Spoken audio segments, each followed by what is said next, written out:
What's up, YouTube? It's your boy Will here, and today I got a little project for you guys. I'm starting my AR build. Pretty much started this project maybe about 6 months ago. I got it in my mind that I wanted to do this AR project. This is actually an AR 9mm project that I wanted to build.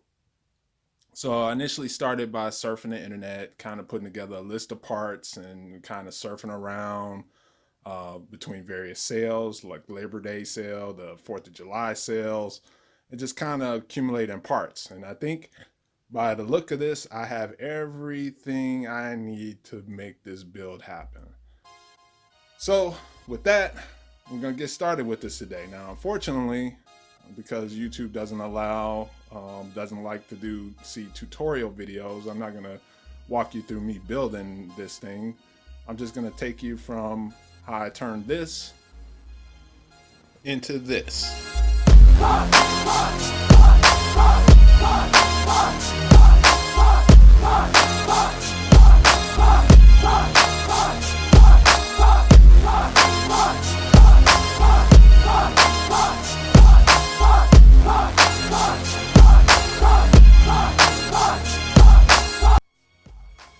So let's talk about the parts that went into this build. At the heart of this build is the CMMG 9mm bolt carrier group.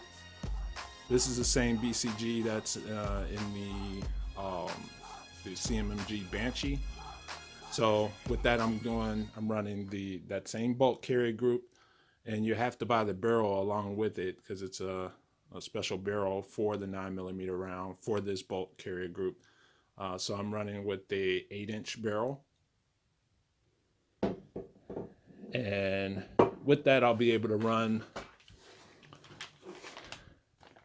the AR conversion mags for CMMG for the 9mm ARC magazine adapters, which basically allows you to convert regular Gen 2, Gen 3 P mags, 30 round AR mags that normally would shoot 5.56, 223. I'm able to convert those to shoot 9mm rounds.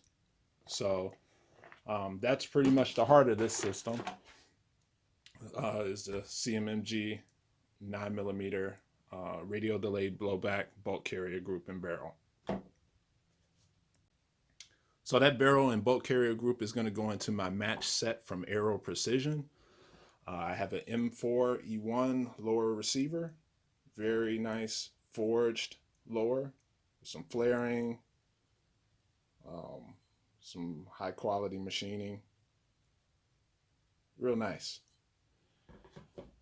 Matched or made it with the Aero Precision upper, and this happens to be a extra large upper. And the reason why the XL is because it has a larger ejection port. It's kind of needed when you're using 9mm rounds. Or at least that's what I'm told from CMMG. They suggested going with the larger receiver. And then the rail, I'm going with the Atlas 9-inch rail M-Lock. Very nice. Very slim and sleek.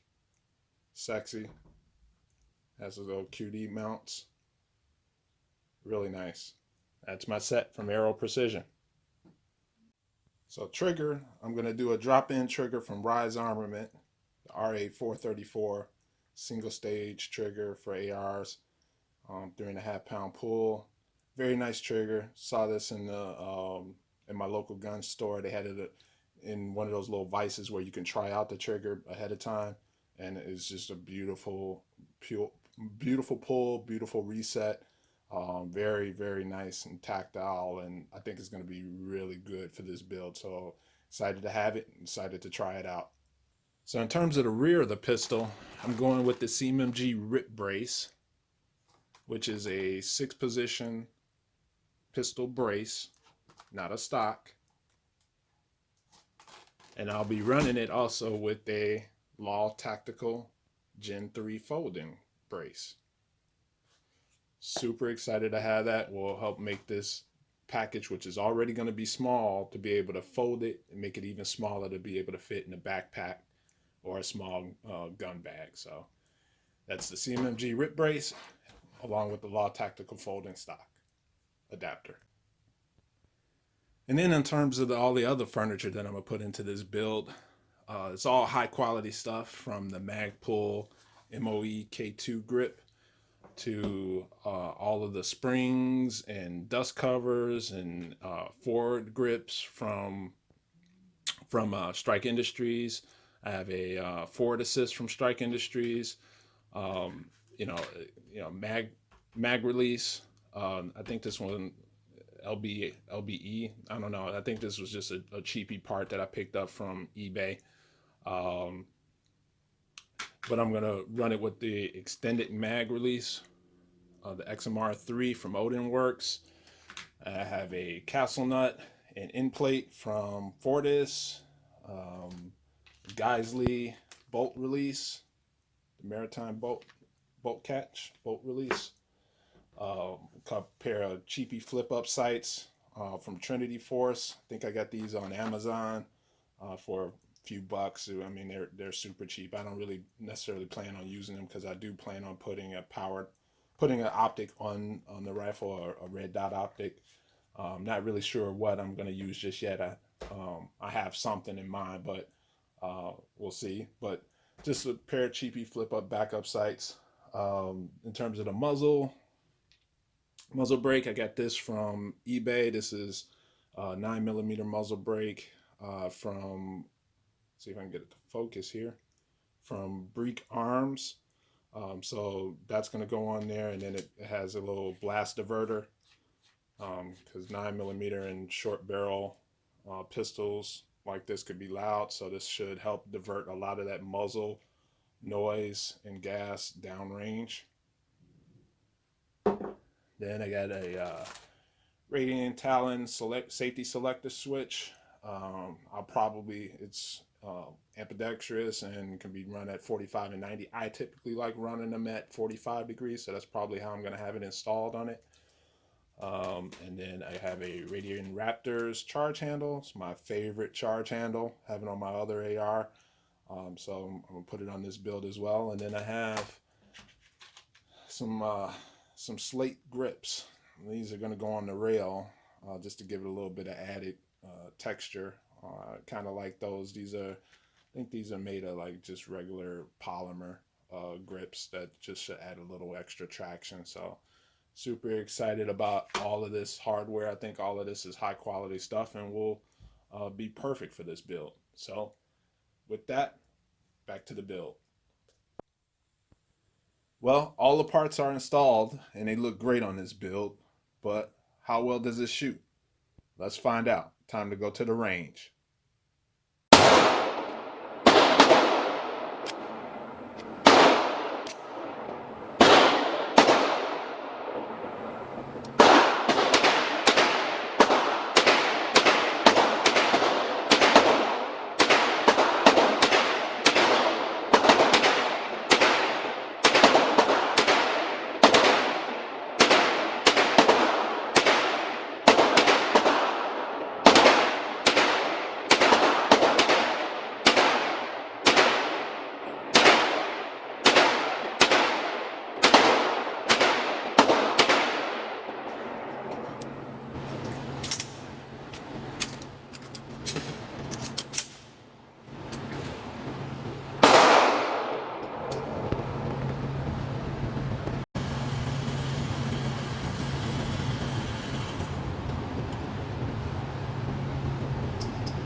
Well, back from the range, and I gotta say, I love the way this build turned out. Not only does it look great, but it functions outstanding. I've got maybe about 200 rounds downrange in the afternoon that I went shooting. All at about moderate distance, probably between 20 to 30 yards. And I had absolutely no malfunctions. It shot flawless. It's very, very accurate. I mean, as you can see from the shooting footage, I had pretty good groupings at that short distance. It shot really well through the Romeo 5 optic that I put on there, coat witness with my backup sights. Extremely flat and soft shooting. Probably largely due to the radio delay blowback because I've shot other AR9s and this one blows those out of the way in terms of soft shooting and handling. Um, it really almost took the spent casings bouncing off the floor and off the walls for me to realize that I was actually shooting rounds because it just there was really nothing coming out of this in terms of any type of muzzle rise or anything. Would I do this build again? Absolutely, absolutely. It was so much fun in terms of building this, coming up with the design, sourcing the parts, actually to get to the point of actually collecting all of the parts and then sitting down and actually building it. It was just a lot of fun from start to finish of this project. Um, it could be intimidating, but it wasn't hard at all. You know, this was my first AR build. It wasn't hard at all putting it together. It took me about 2 hours, probably because, again, I'm new to building ARs, but also because I wanted to take my time and make sure I did it right. So um, building it was not a challenge at all. It was very easy.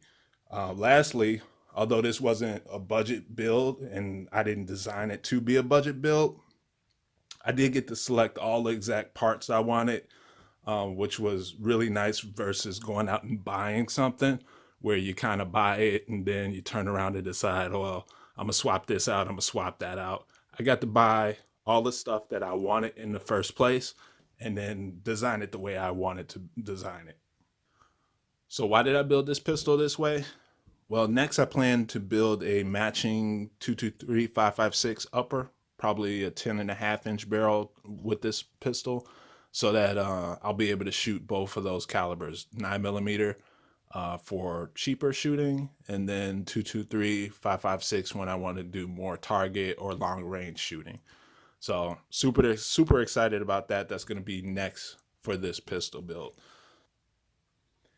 So yeah, I would definitely build again versus buying. I enjoyed this project. It worked out very well. I'm very satisfied. I'm very proud of this build. You know, something I built with my own hands, and I definitely do it again. Maybe next time I'll do a budget build, complete budget. You know, something using all the leftover spare parts that I have laying around. That might be a worthwhile project. Well, that's it. If you found this video helpful, throw me a like. And if you haven't already, hit that subscribe and alert button for when I post more content. If you have any questions about this build, drop those below. And if you have any suggestions for a weapon mounted light, let me know.